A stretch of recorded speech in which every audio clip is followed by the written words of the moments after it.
আমি এবছর প্রথমবারের মতো হজে যাচ্ছি, কিভাবে হজ পালন করলে কবুল হজ হবে আপনার পরামর্শ চাই।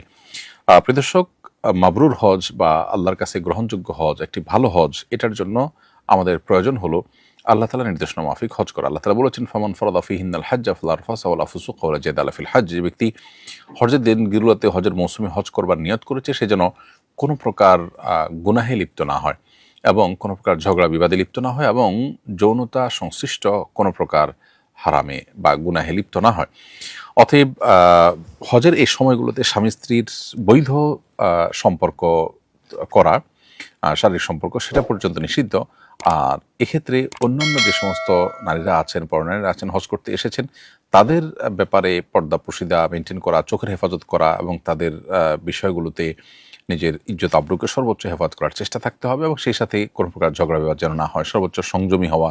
অনেক কিছুই ব্যত্যয় হবে, সেগুলোকে মেনে নেওয়ার মানসিকতা রাখা, এটা আমাদের জন্য জরুরি। এবং সর্বোপরি সব ধরনের গুনাহ থেকে বেঁচে থাকা। এর মাধ্যমে আশা করা যে আমরা মাবরুর হজের অধিকারী হতে পারবো।